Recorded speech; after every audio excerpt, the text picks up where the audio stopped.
Les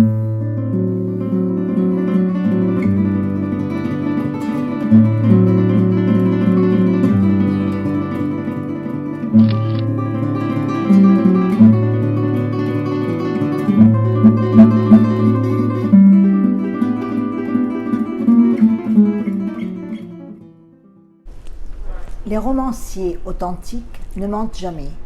Je ne suis pas romancier. Je préfère raconter des histoires qui me seraient dictées par les nuits. C'est Jean-Claude Pirotte dans Récit incertain. Nous sommes au rendez-vous de Jeanne et j'ai la grande joie de recevoir Céline de Bail. Céline, êtes-vous une romancière authentique? Dans mon premier roman, j'ai parlé donc de Baudelaire et d'Apollonie. Je pense être authentique, même s'il y a une grande part de fiction, bien sûr, parce que je suis partie sur des faits réels, des lettres, une sculpture que j'adore au musée d'Orsay, et j'ai imaginé ce qui n'était pas connu. Donc là, je suis dans l'authentique. Pour mon deuxième roman, il y aura une part de biographie, mais autobiographique, mais peu. Il y aura beaucoup de fiction. Donc il y a toujours une part quand même de vie, d'authenticité dans mon écriture. Je sais que vous partez souvent, Cythère, Venise, ailleurs encore, comme s'il fallait prolonger l'horizon. Est-ce une fuite, une forme de fusion avec votre moi intérieur? Je pars beaucoup depuis l'âge de 17 ans. Je rêvais d'être grand reporter, j'ai été grand reporter par la suite. Et j'ai commencé à 17 ans à partir à Florence en stop. Et depuis, je ne me suis plus arrêtée. J'ai découvert l'Afrique, la Tunisie quand j'étais très jeune. Ça a été fondateur pour moi. J'ai décidé de faire du reportage. J'adorais Kessel et Albert Londres et j'ai dit il faudra que je sois grand reporter. Et j'ai réussi à l'être, une grande chance. Et donc je voyage beaucoup. Et quand j'ai cessé d'être grand reporter, il y a quelques années, j'ai travaillé dans la presse magazine, j'ai continué à être journaliste et à publier des livres de voyage. Mais j'ai continué ce rythme de partir. Un besoin. Partir n'est pas une fuite chez moi, c'est l'inverse. C'est-à-dire je ne pars pas pour fuir quelque chose, je pars pour me remplir de quelque chose, pour ajouter quelque chose par les rencontres, par les paysages, les horizons différents. Les déserts, l'Himalaya, c'est mes grandes rencontres. Pour me nourrir moi-même, écouter les autres beaucoup, et faire des rencontres inouïes qu'on ne fait pas. Vous rechargez les batteries et vous revenez. Je me recharge des autres, des autres peuples, des autres cultures. Même si on ne se parle pas avec les nomades de divers pays, aussi bien en Afrique comme au Pakistan, en Inde, j'ai beaucoup communiqué avec eux. On ne se parlait pas. Je parle comme avec les chats, avec les yeux, avec les mains et avec les émotions beaucoup. Et on se comprend. Et c'est simple. Il y a beaucoup de chats chez vous. On voit beaucoup dans les photos. J'ai surtout eu des chiens, mais à Cythère, j'ai la chance de vivre comme dans les îles grecques. Il y a plein de chats vagabonds qui sont nourris par la population, évidemment, qui viennent chez moi, ils passent, ils sont chez eux, je les nourris, j'ai mis des gamelles sur toutes les marches de mes escaliers. Et ils viennent, ils sont là, ils s'assoient sur la terrasse. Quand j'écris, ils viennent à côté. Quand je vais prendre un thé au petit café juste à côté de chez moi, ils viennent s'asseoir sur une chaise à côté de moi. Ils me connaissent, on se connaît, à chaque fois que j'y vais, ils arrivent tout contents, ils me retrouvent. Et ça, c'est un bonheur. Je les caresse, je les câline, voilà.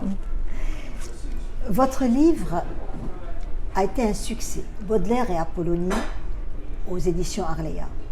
Pourquoi lui, pourquoi elle? Alors, lui, c'est mon poète préféré, encore. J'adore la poésie, ça reste mon poète préféré. Je l'ai découvert à 16 ans.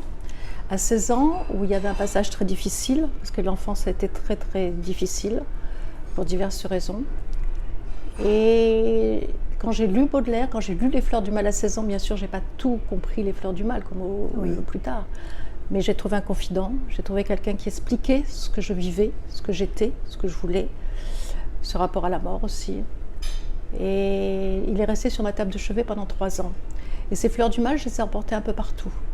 Je les ai emportées en Afrique, dans les déserts, je les ai emportées dans tous mes voyages, en Orient, en Extrême-Orient, longtemps.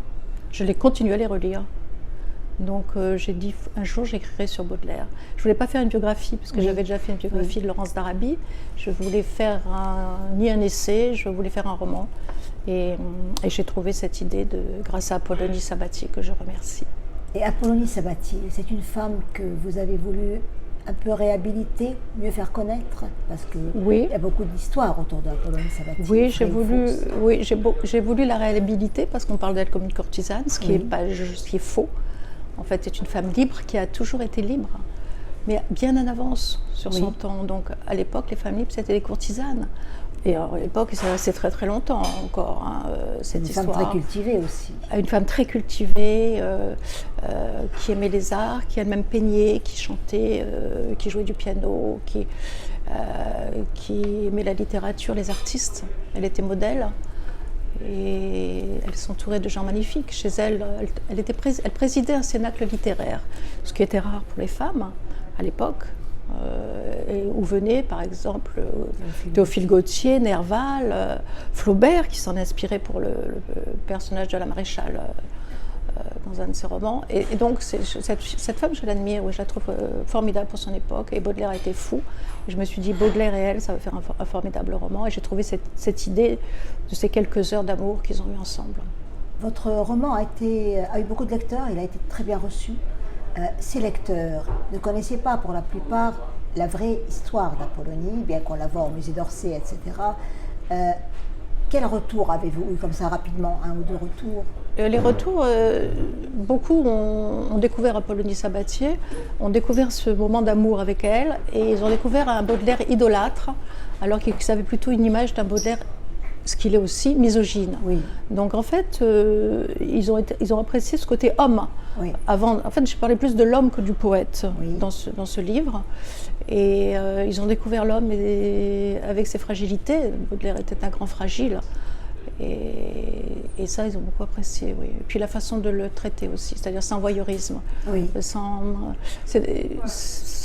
insister sur le rapport sexuel qu'ils ont eu, qui a été très bref. J'avais fait 3 lignes. Ce n'est pas un livre érotique. Certains m'ont dit c'est un livre érotique. Non, on me posait la question. J'ai dit non, surtout pas. C'était pas le but. Il y avait beaucoup de sensualité, mais pas un livre érotique. Enfin, moi, je l'ai pas écrit comme ça. Et la fin d'Apollonie Sabatier? La fin, elle est beaucoup plus glorieuse que celle de Baudelaire. Oui. Malheureusement, le pauvre est mort très jeune, à 46 ans. Et elle a eu un gros revers, parce qu'à un moment donné, son compagnon, son amour, avec qui elle est restée 13 ans, a aimé une femme plus jeune. Donc ils se sont séparés. Et il a voulu lui laisser tout son train de vie, son appartement, pour qu'elle continue ses cénacles et tout. Et lui laisser une rente, elle a dit non. Oui. Elle a dit non parce que justement c'est pas une courtisane. Oui. Et à l'époque, une femme elle travaillait pas, c'était très compliqué, terrible. C'était terrible. Et alors qu'elle a vendu, elle s'est fait aider par ses amis, bien sûr, Baudelaire et Théophile Gautier, ses grands amis, mais aussi elle a vendu tout ce qu'elle avait, ses meubles, ses magnifiques tableaux, ses sculptures. Elle adorait l'art, elle me passionnait d'art, comme Baudelaire, donc là ils se rejoignaient. Et elle a vécu pauvrement pendant quelques années avec une cuisinière dans un petit appartement. Elle peignait, elle a fait quelques salons. Et après, la chance s'est retournée, elle a rencontré un amour de jeunesse qui lui a légué sa fortune. Et elle a terminé, il y a plein de péripéties, mais elle a terminé à Neuilly, dans une très belle maison avec des domestiques. Elle a retrouvé son train de vie quand elle était jeune. Je vais oser des questions plus personnelles. Oui. La mort a fait partie de votre vie, parfois violente, comme celle de votre sœur. Elle s'est jetée de la fenêtre, et j'insiste, non pas pour se suicider, c'était un accident, mais pour plonger dans le grand bleu, m'avez-vous dit, ce jour bleu d'été où elle a confondu cette part du ciel de sa fenêtre avec l'eau bleue. Et d'ailleurs, quand on l'a trouvée, je crois qu'elle était sur le crâne d'une façon, elle avait vraiment plongé. Est-ce qu'on peut parler de ce sujet douloureux? Bien sûr, d'autant que ça va être le thème de mon 3e roman, j'ai commencé, qui se passera à Venise. Elle s'en fera partie. Oui, on peut en parler. La mort a toujours été présente. Et à l'âge de 7 ans, j'ai eu la chance, entre guillemets, de connaître un drame. Mon petit copain de 7 ans est mort sur une table d'opération. Et là, ma vie a changé. J'ai compris que la mort n'attrapait pas que les oiseaux, que les moineaux qu'on essayait de nourrir et qui mouraient tout le temps parce qu'on n'y arrivait pas. Les moineaux tombaient. mais que ça attrapait les enfants. Alors là, j'ai complètement changé, je me suis dépêchée de jouer. Et se dépêcher de jouer vers l'âge de 16 ans, 14, 15, 16 ans, est devenue dépêchée de vivre. Et j'ai une rage de vivre depuis qui ne m'a pas quittée et que les événements, en plus de la mort, souvent, ont accéléré. Ça m'a beaucoup aidée. En fait, c'est une douleur terrible, ce drame, mais ça a été pour moi quelque chose qui m'a propulsée. Je vis avec la mort tout le temps. Tout le temps. C'est pas angoissant pour moi, la mort. C'est une compagne. Et c'est une compagne que j'aime parce qu'elle m'a épargné tant de fois, tant de fois dans mes voyages. Donc finalement, c'est une camarade. Elle fait partie de la vie, tout simplement. Elle fait partie de la vie, mais elle est bienveillante. Jusqu'à maintenant, elle ne sera pas bienveillante un jour, mais elle aurait pu être vraiment malveillante depuis très très longtemps. Et donc c'est bien ça. Céline, vous viviez un peu à trois, votre mère, votre sœur et vous. C'était une cordée, parce que le père était absent. Le père n'existait pas, oui. Et donc, après votre sœur, votre mère et vous, c'était vraiment souvenir douloureux, un huis clos en quelque sorte. Mais, pardonnez-moi d'insister, ce bleu échymose, il est resté quand même, votre mère et vous, après. Oui, alors la mort de ma sœur, ça a été effectivement cette fracture du trio. Oui. On est revenu un duo. Alors que depuis Vous étiez une un cordée. mariage de 3 ans, on était justement une cordée très intime, puisque la mère était le père et on était très très proches et on s'adorait toutes les trois. On était vraiment un petit clan familial féminin. Oui. Donc ça portait beaucoup de choses. Et la mort de ma sœur, c'est vrai que ça a cassé ça. Et je ne lui en veux pas d'être morte, bien sûr, ce serait absurde. Mais je lui en veux peut-être, mais c'est même pas le terme, le regret qu'elle ne vive plus, c'est plutôt. Mais surtout le regret de ne pas avoir plus aidé à sortir de son mal-être, parce qu'elle avait un grand mal-être. Elle était soignée, tout allait bien après, par des... Elle allait bien après par des... Elle était malade, elle avait une maladie psychiatrique qui après, elle était stabilisée, comme on disait à l'époque. Et elle écrivait, c'était une poète, elle écrivait beaucoup de poèmes. Et le jour de sa mort, c'est là qu'on a compris que ce n'était pas un suicide mais un accident. C'est que son dernier poème qui était sur la table parlait justement qu'elle allait plonger. Elle adorait la mer, elle adorait plonger depuis toujours. Elle adorait l'eau, elle a confondu à cause d'un mélange de médicaments et d'autres choses. Et de bleu. Le bleu, elle a confondu de bleu, elle a marqué sur... En fait, elle est morte, elle gaiement. Oui. Elle a plongé. Alors, elle a plongé en petite culotte et elle est tombée sur la tête, ce qui est rarissime. Donc, la police m'a confirmé que c'était très bizarre et on a vu avec le poème, effectivement, c'était un accident.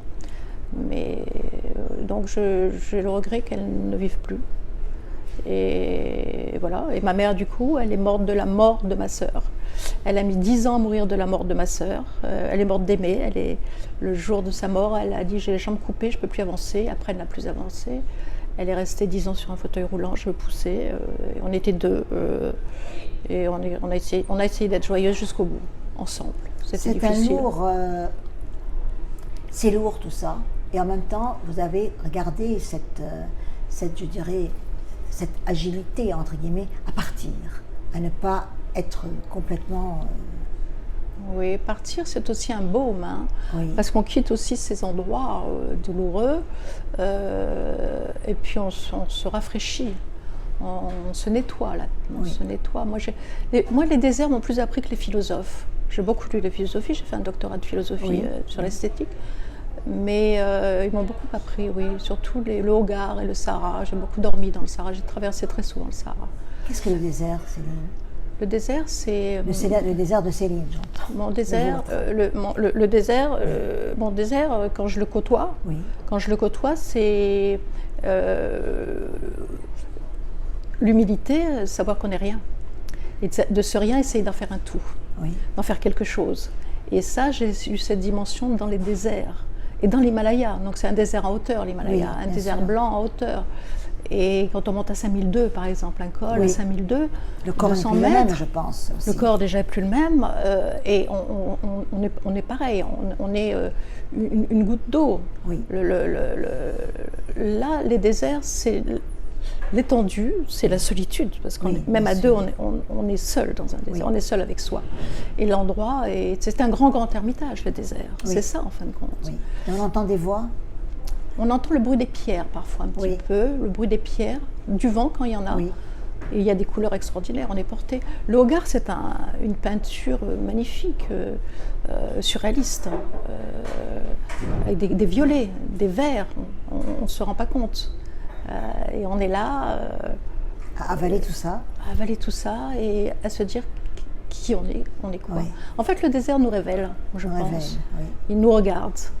Et moi, je l'ai senti. Je n'avais pas cette idée en partant. Je pensais aller voir le désert pour le désert. Et aucune claustrophobie, au contraire. Aucune. Oui. Aucune claustrophobie. Au contraire, on a l'univers devant nous.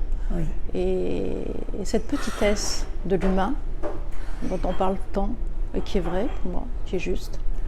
Et là, elle nous arrive en pleine figure. Et là, on change. C'est beaucoup les déserts. Vous avez été, on a dit tout à l'heure, peut-être, grand reporter à Géo, entre autres. Oui. Aussi, de grands voyages ailleurs. Oui. Votre ex-compagnon qui est malheureusement décédé, c'est pas votre nouveau compagnon, c'est votre ex-compagnon qui est malheureusement décédé, était aussi reporter à Géo. Oui. Et il y avait les photos, il y avait les légendes des photos, il y avait tout le temps des voyages. On a l'impression que vous avez quand même, quelque part, j'insiste dessus, ce besoin de partir, de partir, de partir. On en a parlé tout à l'heure, je réinsiste. Oui, je pars. Pour revenir. Je pars pour me retrouver, oui. Pour me rassembler. Oui. Bon, ces mots sont un peu galvaudés, mais c'est ça. Oui. Et je pars pour me laver la tête. Et ce qui me permet, quand je tombe, parce que suite au deuil douloureux, on tombe, et d'autres choses d'ailleurs, d'autres agressions terribles de famille, on tombe, et j'essaye toujours de ne pas rester là où je suis tombée. J'essaye toujours d'avancer. Et les voyages m'aident. Je pense que si je restais dans mon cadre, que j'adore Paris, j'adore mon bureau, j'adore ma bibliothèque, j'aime tout ça, je pense que je n'aurais pas cette force-là et j'avancerais moins. Pour moi, c'est ma façon d'avancer, c'est de partir, mais pas partir pour fuir. Partir pour me recharger de quelque chose et revenir plus forte. Voilà, c'est ça mes voyages. Et toujours. Et qu'est-ce qu'il y a dans les bagages d'une grande voyageuse comme vous? J'entends dans la valise. Dans la valise, des livres, oui. Des feuilles, quoi que j'ai trouvé assez facilement. Oui. Peu de vêtements. Voilà, très peu de choses en fin de compte. J'ai été très intéressée tout à l'heure, sensible au mot que vous avez dit, même que vous rencontrez les gens, même si vous ne les connaissez pas, vous ne leur parlez pas, vous avez l'impression que vous les connaissez, que vous les frôlez en quelque sorte. Oui, des gens qui sont à l'opposé de nous au niveau vie. Oui. Je parle des nomades que j'ai très bien connus. J'ai un souvenir d'une nomade extraordinaire au Baloutchistan, qui est au Pakistan, qui est un grand désert. C'était au moment d'un soulèvement. Oui. Et on était là avec mon compagnon.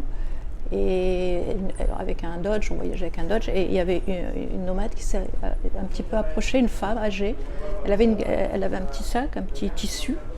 On savait qu'elle avait sa galette de pain, sa chapati qui était dedans. Et elle s'est approchée, mais très très doucement, et puis je suis allée la voir. Entre femmes, ça passe toujours bien. Et elle était heureuse que je la voie, et on a souri, on s'est regardé, on a échangé avec des mains et tout. Je venais de loin, on s'est raconté un peu notre vie. Elle me disait qu'elle venait de là-bas, qu'elle avait... Enfin, on arrivait à parler. Et d'un seul coup, elle a ouvert son petit chiffon, et elle a sorti sa chapati, et elle me l'a donné. Donc j'ai dit non, c'est pas possible. C'était sa chapati pour la journée. Oui, elle marchait. Elle a partagé quand même. Elle a voulu me la donner, et donc j'ai dit non. Et là, j'ai vu qu'elle s'est mise à pleurer. Donc, je l'ai prise et on l'a partagée. Et là, elle était souriante. Et ça, il y en a plein d'histoires comme ça. J'en ai beaucoup d'histoires comme ça. Je reviens à Citer. Oui. Parce que déjà, c'est beau, l'imaginaire, l'embarquement Citer.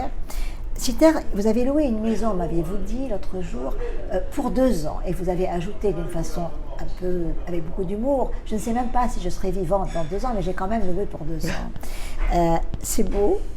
Qu'est-ce que Citer aussi? Parce que Citer, c'est... Bon, je connais bien la Grèce, j'aime la Grèce. Oui. L'Italie et la Grèce sont mes 2 pays de cœur et d'âme, que j'adore ces pays-là. J'y suis en Grèce depuis, comme Venise, ou l'Italie, depuis l'âge très très jeune. J'y vais souvent et je connais pas mal d'îles, j'ai écrit des livres sur la Grèce et sur la Crète. Mais Citer, évidemment, avec Baudelaire, je ne connaissais pas cette île il y a peu de temps finalement. J'en connais plein et je vais aller à Citer. Et là, ça a été l'enchantement.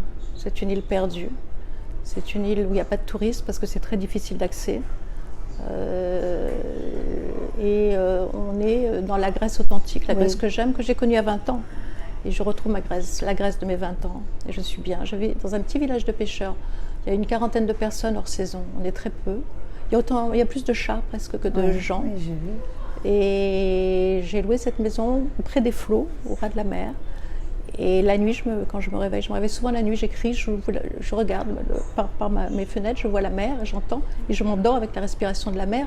Et pour moi, c'est un bonheur inouï. C'était un de mes rêves, parce que toute ma vie, j'ai essayé de réaliser mes rêves. Alors c'est difficile, j'ai eu beaucoup d'échecs. J'ai jamais couru après mes rêves, j'ai toujours essayé de les faire. Et bon, malgré les échecs, il y a beaucoup de réussites. Et celle-là, c'était un de mes rêves, avoir une maison dans une île grecque, au ras de la mer, et je ne trouvais pas. Et j'ai trouvé cette maison. Un enchantement. Je reviens à cette question dont on parlait tout à l'heure, l'inexorable de la vie. Vous m'avez dit, il y a une façon de provoquer aussi autre chose, de ne pas se laisser enraciner par ce qui est plus ou moins écrit. Oui. Je devais partir sur une vie triste. Oui. Très triste et difficile. Oui. C'était mon chemin. Comme ça. Et à 16 ans, j'ai dit non. 16-17 ans, j'ai dit, moi, la vie, celle-là, elle ne me plaît pas. Je vais en faire une autre. Et j'en ai inventé une autre que j'ai vécue, que je continue d'ailleurs. Donc la maison de Cythère, ça fait une petite chose, minuscule, mais ça fait partie de la vie que j'invente. Et donc voilà, c'est pour ça que l'inexorable, oui, il y a des choses dont on n'échappe pas, mais auxquelles on n'échappe pas, mais par contre, on peut provoquer beaucoup de choses, la prendre en main. Moi, j'ai fait ça toute ma vie, toute petite. J'étais obligée, d'abord par obligation, par contrainte. Et après, par souhait, par choix. Donc, oui. Il y a un nouveau livre, je pense, qui va sortir bientôt, toujours aux éditions Arléa. Oui. Est-ce qu'on peut en parler? Oui, bien sûr. Alors, ça n'a rien à voir avec le Baudelaire Apollonie. C'est une atmosphère aussi, mais pas une atmosphère. Parce que j'aime beaucoup écrire sur les atmosphères. Oui. C'est un livre avec 6 personnages. On n'est plus dans un duo. C'est un livre qui va parler de haine, d'amour, de guerre. Il y aura la guerre d'Indochine dedans. Et il y aura beaucoup de douleurs. Mais c'est des douleurs que je vais prendre comme j'essaie de faire dans la vie. Comment dire? Vous vous inspirez des vôtres? Oui. Là, ça va être en partie de ma vie, bien que ça va être aussi très romancé. Mais c'est des douleurs sans débordement sentimental, si je veux dire, sans pathos dans le livre. Ça va être des douleurs vraies. Oui. J'espère. Hein, c'est le souhait, maintenant je ne sais pas si je vais réussir. C'est à dire, mais je dirais des douleurs ordinaires, qu'on prendrait d'une façon ordinaire. Oui, qu'on les prendrait d'une façon ordinaire et en même temps des douleurs très profondes. Bien sûr, bien sûr. Alors, je vais parler de ça, oui. Tous les sous-personnages souffrent. Dans ces 6 personnages, tout le monde peut mourir. Dans ces 6 personnages, 5 peuvent mourir. Il y a une seule mort à la fin. On ne sait pas qui, on le saura à la fin. Et donc ce livre sort à l'automne, oui, à la rentrée littéraire, oui. Et voilà. Je le traque comme à chaque fois, mais bon, ça va aller.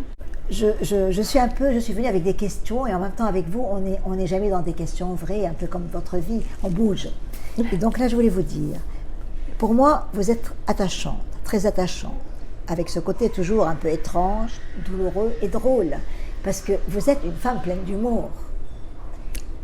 J'espère. Oui. Tout ce moins. Ça, c'est sûr. Et en même temps, vous allez détester le terme, mais on a toujours l'impression, quand vous arrivez, que vous semblez être une femme, entre guillemets, rangée, alors que vous l'êtes absolument pas. Absolument pas. Alors, dites-moi un peu, qui est Céline Debaille? Alors, c'est intéressant votre remarque, parce que dans les salons du livre, on m'a plusieurs fois dit mais vous avez l'air gentille et si douce, et vous avez écrit un livre sur Baudelaire, ce qui n'a rien à voir, mais bon, on va dire. Dans les reportages difficiles, on m'a dit, mais comment vous faites? Vous êtes petite, vous voyagez comme ça dans des endroits impossibles, vous êtes une femme, et comment vous faites?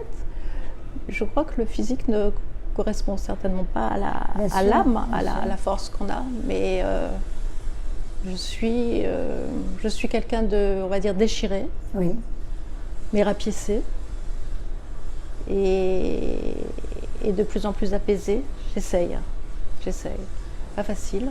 Non, c'est certain. Mais voilà, c'est ça surtout. Oui. Je continue un peu sur ce registre, un peu je dirais, ce qu'on ressent, ce que je ressens. Ouais. J'ai tout de suite senti en vous, et je le ressens à chaque fois, cette sincérité dans votre approche et dans votre relationnel. J'ai l'impression à chaque fois de retrouver une amie, alors qu'on ne se connaisse pas depuis très longtemps. Et en même temps, même quand je vous ai vu la veille, enfin presque, cette amie semble à chaque fois revenir de loin. Et nos retrouvailles sont toujours fortes et magnifiques. C'est-à-dire que c'est pas que vous avez des quantités de choses à raconter, mais il y a quelque chose de neuf en vous chaque fois. Quelle est cette boussole qui vous fait partir la veille, revenir quelques jours après, et on a l'impression que quelque chose s'est passé? J'aime beaucoup le terme sincérité, parce que je déteste le mensonge. Et ce que j'ai appris au contact des nomades, c'est cette sincérité. Et ça, que j'essaye de conserver. Et je trouve qu'on est dans nos sociétés développées trop dans le mensonge et dans le paraître. J'essaye toujours d'être avant de paraître, mais c'est difficile. On est toujours repris par le paraître. J'essaye. Donc, quelle boussole? Quelle est la boussole de ces... Ma boussole, c'est vivre. C'est vivre fort et vivre intensément. C'est pour ça que j'écris aussi, parce que c'est aussi une aventure, l'écriture. C'est un gros voyage avec 1000 embûches. Il faut les obstacles, il faut les dépasser tout le temps. C'est passionnant. C'est un voyage immobile, en fin de compte, l'écriture, pour moi. C'est une aventure immobile. Donc j'écris. Alors ce qui est formidable, c'est d'écrire à Citer, parce que j'ai le voyage immobile et j'ai le voyage... Et j'ai la mer comme horizon, donc je suis encore dans les grands espaces, et encore l'eau, et encore être pas grand-chose par rapport à cette force immense qu'est l'eau, avec des tempêtes souvent dans la mer Égée. Elles sont violentes, on oublie souvent, mais il y en avait une il y a quelques jours qui venait jusqu'à... J'ai quelques marches, je suis un peu au-dessus de l'eau. Vous aimez ça aussi, la tempête? Oui, j'adore la tempête, oui, j'aime beaucoup. J'aime les vents de sable, j'aime les tempêtes, j'aime tout ça. J'aime marcher... Parmi les avalanches, je faisais. Non, je ne sais pas si je le ferai. J'ai beaucoup aimé ça. Essayer d'éviter avec des guides dans l'Himalaya. C'est le risque ou bien c'est la ténacité? C'est l'obstination, la ténacité d'aller jusqu'au bout. C'est comme un livre. Oui. Il faut être très tenace, finalement, obstiné pour aller au bout des phrases. Comment faire pour aller au bout du livre? Un roman, c'est d'aller au bout. Bien sûr. On ne peut pas écrire un petit morceau. Il faut aller le prendre de A à Z, à bras le corps. Et ça vient en écrivant? C'est au départ le désir d'aller au bout des choses. Souvent j'ai beaucoup jeté parce que je ne suis pas arrivée au bout ou parce que le texte ne m'intéressait pas. Mais oui, c'est ça, la ténacité, faire quelque chose. Le grand reportage, c'est toujours aller au-delà de ce qu'on peut faire. Tout est difficile. Au départ, c'est impossible. J'aime les choses qui sont à faire impossible. Et vous aimez l'inattendu, parce que j'imagine qu'un grand reporter, c'est quelqu'un qui va avec, il sait ce qu'il peut trouver, mais en même temps, il y a l'inattendu qui est au rendez-vous. L'inattendu est là, ce qui est passionnant et ce qui est aussi terrible, parce qu'on ne sait jamais si on va y arriver. Il faut toujours avoir des idées. Vous avez parlé d'embûches, il y a des embûches, je dirais même logistiques parfois. Physique aussi, oui, physique, beaucoup physique. Beaucoup physique. J'étais une fois avec un ami que j'adore, qui est un vieil ami qui est spiritualiste et j'étais à Venise dans un restaurant, puis un jour il m'a dit « Tiens, dis-moi un peu toutes les morts auxquelles tu as échappé, les types de morts. » On a commencé, c'était très drôle, j'ai commencé. On a commencé, il y avait plein de choses, il y en avait tellement que finalement on a arrêté, puis on s'est vraiment mis à manger, à dîner, et autour de nous, il y avait un silence, les gens écoutaient. Donc, écoutez vos morts, toutes les morts, il y en avait, mais les plus diverses, et voilà, il m'a dit, mais écoute, arrête, c'est pas possible, j'en avais des pages et des pages, voilà, les morts.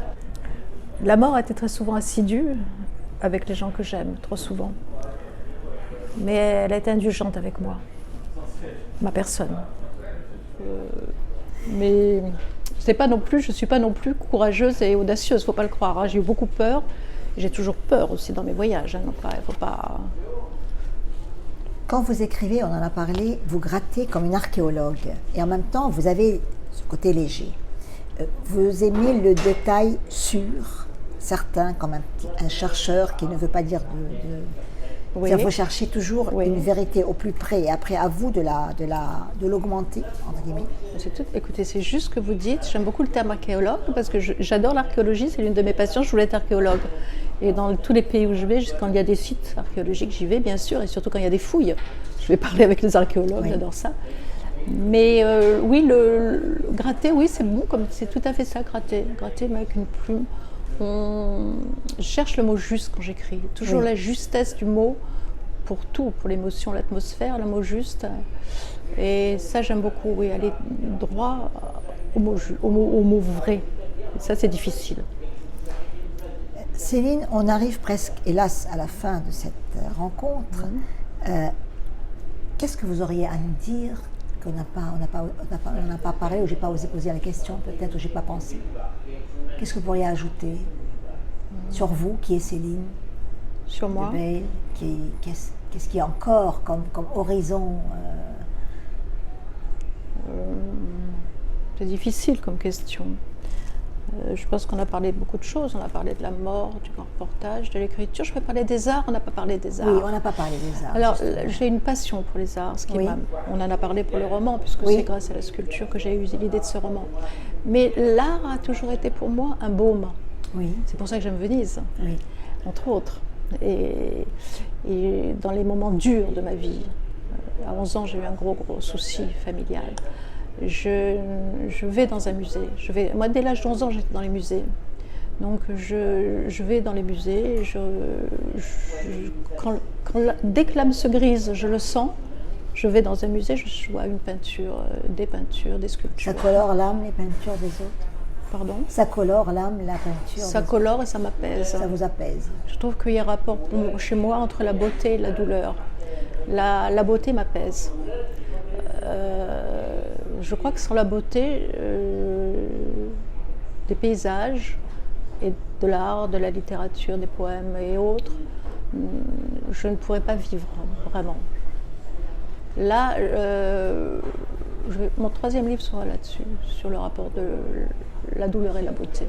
La douleur et la beauté. Et chaque fois que j'ai eu des moments difficiles, les morts, les deuils de ma sœur et de ma mère, par exemple, entre autres, ou de mon ex-compagnon, je suis partie à Venise. Et Venise m'a aidée beaucoup. La ville. Consolée. Oui, c'est une grande consolatrice, Venise. Sa beauté console. Oui, sa beauté. Moi, je suis dans un quartier populaire où j'ai pas de touristes, je suis dans un couvent où j'étais à l'écart de tout ce monde-là. Donc, je sors le matin de bonne heure, il n'y a personne, et le soir, tard, c'est calme aussi. Et la beauté de Venise, aussi bien l'architecture que l'eau. J'ai besoin d'eau, moi, de toute façon, mais surtout les églises, les peintures et les sculptures. Et tout ça m'enchante et me calme, m'apaise. Ça, c'est important pour moi. L'art, le rapport à la beauté, à la douleur et la beauté.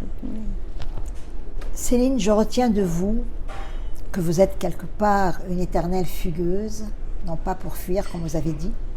Le silence et le lointain, bien sûr, pour faire trêve dans l'ordinaire, des jours pour écrire. Mais j'ai l'impression surtout que vous avez, comme dans la peinture, vous savez, dans la peinture, il y a maintenant ce qu'on appelle la réalité augmentée. Et vous avez une façon, c'est la vie augmentée que vous cherchez. C'est-à-dire que votre vie, vous l'augmentez quelque part. Enfin, c'est une image, bien sûr. Mais vous êtes quand même une magnifique fugueuse, avec des alibis étranges et bouleversants, parce que vous nous parlez des choses, même de la mort, avec beaucoup je dirais, elle n'est pas du tout effrayante, comme vous en parlez. Je maintiens qu'à chaque fois que je vous vois, c'est magnifique. Maintenant, si j'insiste encore sur ces mots, nous sommes dans un speed dating, ça veut dire que nous sommes dans ces rendez-vous où une personne doit rencontrer une autre d'une façon très rapide, et elle doit dire en 2 ou 3 mots, se présenter. Vous pourriez vous présenter en 2 ou 3 mots? Je sais que c'est un exercice embêtant et difficile. C'est pas facile. C'est pas facile, mais je vais peut-être quand même dire, ce n'est pas prétentieux ce que je vais dire, hein, c'est ce que je ressens. Je vais dire que j'ai toujours essayé d'être un être d'abord, avant d'être une femme. Oui. Pour moi, c'est très important. Oui. Je suis une femme à part entière, il n'y a pas de souci là-dessus. Mais j'ai toujours essayé d'être un être avant d'être une femme. Et surtout, j'essaye d'être avant de paraître. C'est très difficile. Mais j'essaye. Je ne sais pas si j'y arrive, mais voilà. Oui, alors il y a aussi quelque chose qui me caractérise. Je cours après depuis l'adolescence, c'est la liberté. Et les voyages s'inscrivent dans cette liberté, bien sûr, parce que partir où l'on veut, quand on veut, j'ai la chance de pouvoir le faire, la volonté aussi, la capacité, c'est une chance de le faire. Mais la liberté a toujours été pour moi une notion majeure de ma vie et elle a guidé ma vie et je me sens libre. Je vous remercie infiniment d'avoir accepté cette rencontre. Je remercie la brasserie de la Contrescarpe qui nous a reçus. Et nous nous quittons comme à l'habitude sur la musique générique d'Alain Warraud. Céline, un grand merci, vraiment. Merci beaucoup. Merci à vous.